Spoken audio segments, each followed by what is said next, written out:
दोस्तों इस वक्त मैं डॉक्टर गुरबचन सिंह जी के साथ हूँ जो रिटायर्ड चेयरमैन है एएसआरबी जो आईसीआर इंस्टीट्यूट का साइंटिस्टों का रिक्रूटमेंट बोर्ड का सबसे बड़ा इंस्टीट्यूट है और इनकी गिनती भारत के सबसे विख्यात और प्रसिद्ध साइंटिस्टों में से होती है। सॉयल साइंटिस्ट हैं डॉक्टर साहब। तो अभी इनके पास मैं करनाल में आया था, इनकी लैब में खड़े हैं हम लोग। जैसा आप देखेंगे तो ये सॉयल लैब है और हमारा इनके साथ जो भी हम लोग वेस्ट के प्रोजेक्ट्स कर रहे हैं जैसे बायो इंजाइम्स है। तो पंजाब में हमारे फार्मर्स के साथ हम लोग जो भी फल फूल सब्जी बच जाती है तो उससे बायो इंजाइम्स बनाते हैं। तो इनको मैंने यहाँ ये दो सैंपल्स दिए हैं मैंने। तो डॉक्टर साहब के साथ बड़ी ही डिस्कशन हुई, बड़े हम्बल हैं और इन्होंने बहुत ही इंटरेस्ट शो किया इसमें। तो डॉक्टर साहब को हमने सैंपल दिया था, अभी हम लोग इसका लाइव पीएचपी लिया। तो डॉक्टर साहब से हम लोग जानते हैं कि डॉक्टर साहब को मैंने रिक्वेस्ट किया कि आप हमारी मदद कीजिए, कैसे हम लोग पंजाब के फार्मर्स या भारत के फार्मर्स को ये बायो इंजीनियरिंग देके उनकी खर्चे बचा सकते हैं और कैसे इंडस्ट्री को बीच में लेके आ सकते हैं। मैं doctor Gurbachan Singh retired scientist Bharat में हर पोजीशन पे काम किया। बेसिकली मैं किसान था, गांव में जन्म हुआ, शुरू से कृषि देखी।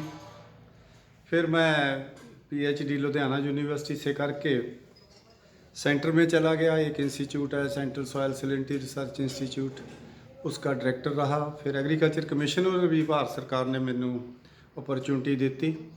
फिर मैं रिटायर जब हुआ तब मैं चेयरमैन था जो वैज्ञानिकों का चयन मंडल है, एएसआर भी उसको कहते हैं।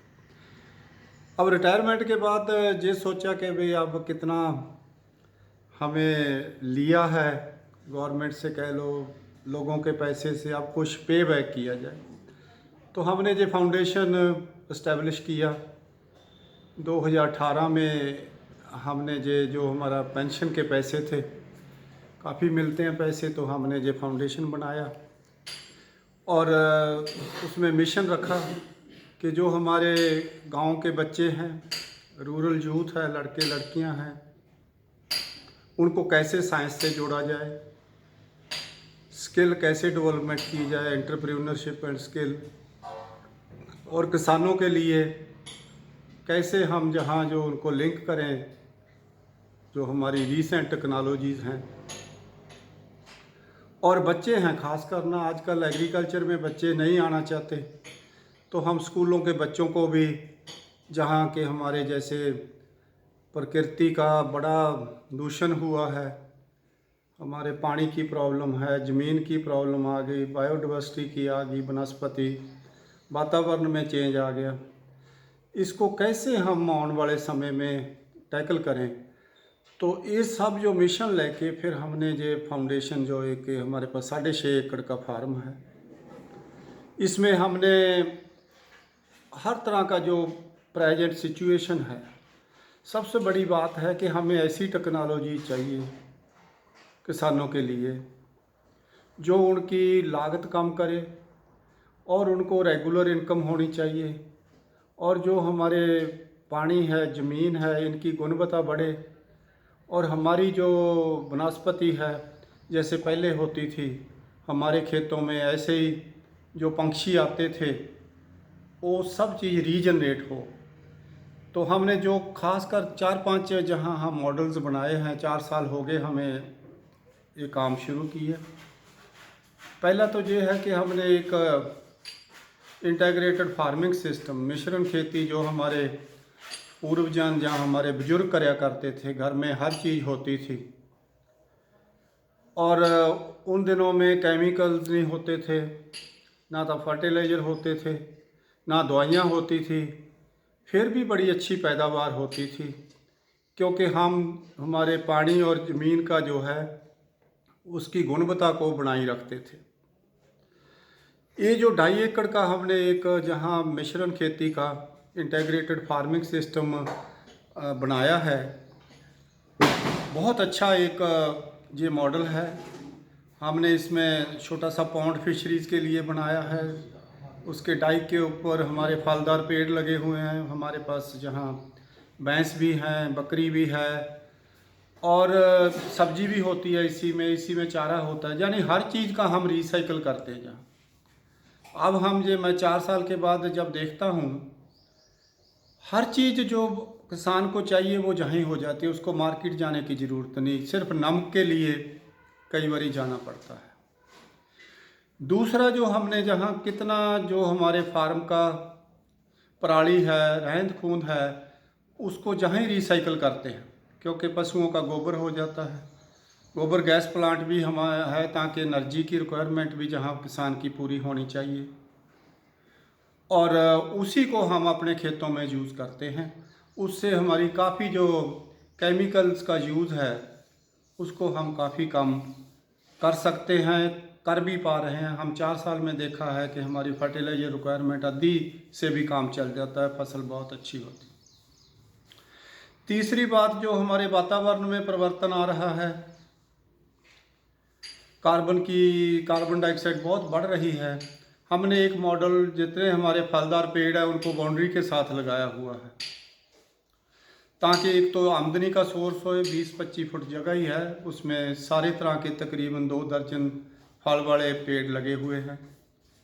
तो किसान को जो जितनी आमदन, जब हम कहते हैं कि उसकी दुगनी करनी है इनकम, अगर आप लोग जहाँ आके कोई भी देखना चाहे तो वो कोई बहुत बड़ी बात नहीं है, बड़ा सिंपल सा है। हमें बस इसको इंटेग्रेट करना है।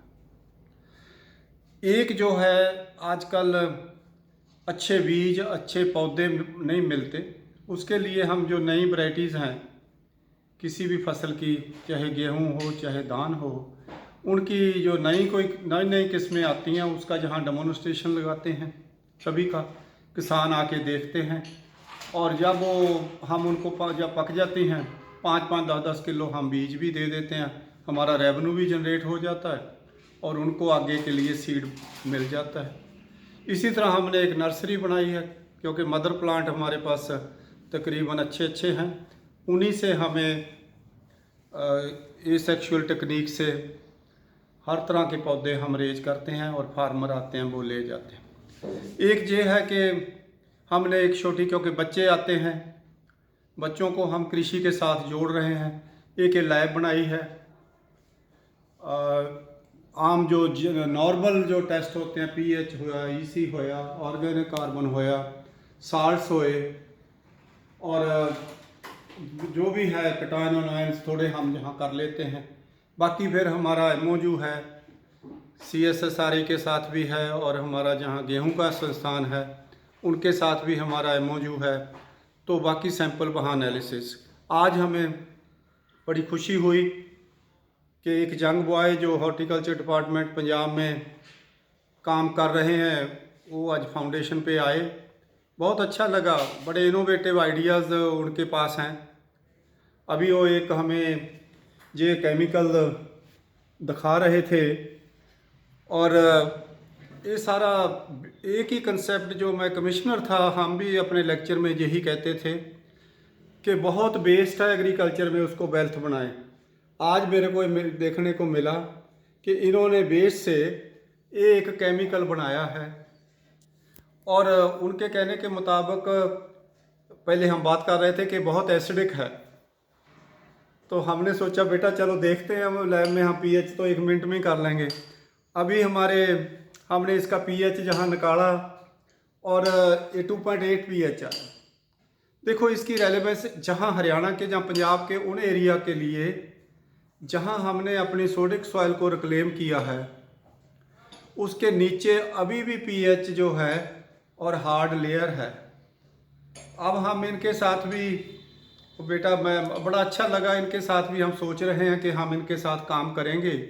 इन्होंने हमें ये केमिकल दिए हैं, इनको हम टेस्ट करेंगे, गमलों में डाल के स्प्रे करके, हर तरह के इसकी केमिकल कंपोजिशन क्या है, और वो जो केमिकल कंपोजिशन के हिसाब से प्लांट में कितना आता है, और ज़मीन के जब हम स्प्रे कर देते हैं या इसको पानी के साथ डालेंगे गमलों में, ये भी देखेंगे कि ज़मीन की जो सारे 17 न्यूट्रिएंट्स हैं ज़मीन में होते हैं, उनके साथ इनका इंटरेक्शन कैसा रहता है।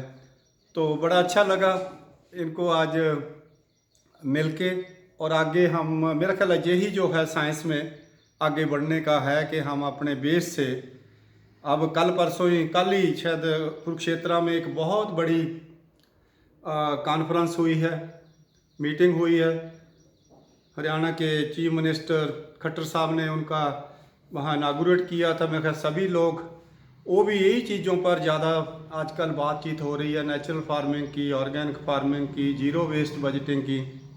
मेरा ख्याल है अगर हम उस दिशा में आगे बढ़ना है तो ये एक बहुत अच्छा इनिशिएटिव है कि हम अपनी वनस्पति से या उनके जो वेस्ट हैं मेन प्रोडक्ट की बजाय, जैसे किन्नों का वेस्ट हुआ और चाहे किसी का कोकोनट का वेस्ट, कुछ कोई भी वेस्ट हो, तो ये एक मैं समझता हूँ कि हमें साइंस में हमारी मैं यूनिवर्सिटीज़ और रिसर्च इंस्टीट्यूट्स को भी मैं आज आग्रह करना चाहता हूँ कि इस तरह के जो यंग लड़के हैं जिनके पास कई आइडियाज़ हैं, हम इनके साथ इनको इनकरेज करें, इनोवेट करें, मोटिवेट करें। हमारी फाउंडेशन का भी बेसिकली तो यही है कि जो ऐसे यंग लड़के हैं, दे हैव गुड आइडियाज़, उनको अप स्केल कैसे किया जाए। बहुत बहुत धन्यवाद जी। वो ज़्यादा बढ़िया हो जाए। तो डॉक्टर साहब को हमने ये बायो एंजाइम्स दिए हैं, तो ये पाइनएप्पल का है और ये चुकंदर का है। तो यहाँ आप देखेंगे इसकी pH 2.63 आ रही है, तो ये चुकंदर का बायो एंजाइम है। तो डॉक्टर साहब ने जैसा बोला है कि आप इनको हमने सैंपल दिए हैं, तो डॉक्टर साहब के साथ हम लोग जो और भी ईसी पैरामीटर्स हैं, सॉइल में कैसे इंटरेक्शन हो रही है इसकी न्यूट्रिएंट्स के साथ, तो वो डॉक्टर साहब हम लोग चाहते हैं कि आप हमारी मदद कीजिए ताकि फार्मर्स इसको कमर्शियल भी कर सकें और इंडस्ट्री भी आ सके। हम लोग चाहते हैं। बिल्कुल बेटा, इनका पहले तो सबसे बड़ी बात क्या होती है ना, मैं तो रहा हूँ इस सिस्टम में एज एग्रीकल्चर कमिश्नर, तो मैं रेगुलेटरी था। सारे केमिकल्स को जो एग्रीकल्चर में यूज होते हैं उनका जो लाइसेंसिंग होती थी वहाँ से मिलती थी। मैं चेयरमैन था रजिस्ट्रेशन कमेटी का। कई बारी ना वो हमें टेस्ट करना बड़ा ज़रूरी है। जैसे अब आप हमें दिए, इनको पहले पूरा हम टेस्ट करेंगे ताकि कल को इसको कोई भी टेस्ट करे और कहाँ कहाँ इसका यूटिलिटी हो जाए। फिर हम इंडस्ट्री वालों को या प्राइवेट सेक्टर को इन्वॉल्व करेंगे, उनको जहाँ ही बुलाएंगे, उनको बोलेंगे कि भाई ये देखो ये पौधे हैं जिनमें हमने डाला है, इनके जो लाइव सैंपल्स हैं, ये हमारा सॉइल का डाटा है, ये हमारा टोटल डाटा है, तो उसके बेस पे इसको फिर अपस्केल करेंगे। मैंने तो लगता है इसमें स्कोप है बेटा, but before that we need to test it हर चीज़ को। तो डॉक्टर साहब हम लोग बड़े आपके आभारी हैं, आपने इतना समय दिया और इतना मतलब इतने प्यार से ये सारी चीज़ें मतलब आपने बताई, सारा जो भी रेगुलेशन सिस्टम है। तो हम लोग चाहते हैं कि किसान जो वेस्ट है उससे वो कमाई करे और इंडस्ट्री भी इसमें आए। तो ऐसा हमारा बिल्कुल विज़न नहीं है कि हम लोग तो चाहते हैं कि ये करोड़ों रुपए की पंजाब में इंडस्ट्री खड़ी हो और हमारे पंजाब के फार्मर्स इससे फ़ायदा ले सकें। हाँ बेटा देखो, सबसे बड़ी बात यही है फार्मर की। मेरा ख्याल है मैं हर जगह कहता हूँ कि जो हमारे रिटायर्ड साइंटिस्ट हैं जिन्होंने बहुत अच्छे पेपर छापे हैं, जिनके पास अपने गांव में ज़मीन है, उनको वहाँ जाके अपनी जो साइंस की है उसको डेमोन्स्ट्रेट करना चाहिए। चाहे वो वैराइटीज़ हैं, किसी ने क्रॉप इम्प्रूवमेंट की रिसर्च की है, उनको वहाँ पैसा तो उतने खेत से मिल जाता है जितना इसके कि हम किसी को ठेके पे दें। और वहाँ लोगों को जो किसान है, जितनी अगर एक विलेज में या 5 विलेज में भी एक साइंटिस्ट कहीं है, एक विलेज में इस तरह हो जाए तो काफ़ी हमारा एक्सटेंशन भी हो जाएगा और फार्मर्स के साथ। और टाइम भी ये आ गया, फार्मर हमारे से भी ज़्यादा उत्सुकता है इन चीज़ों के लिए। वो चाहता है कि मेरे को नए नए सल्यूशन मिलें। और ये जो आपका मैं देख रहा हूँ आइडिया, इसमें तो काफ़ी स्कोप है, पर लेट अस वेट कि इतनी देर तक हम इसको कंप्लीट इसके रिजल्ट आ जाएंगे तो फिर इसको आगे अपस्केल हो जाएगा। बहुत अच्छा। तो धन्यवाद दोस्तों, हम लोग और ऐसी कुछ वीडियोस आपके साथ शेयर करेंगे। धन्यवाद।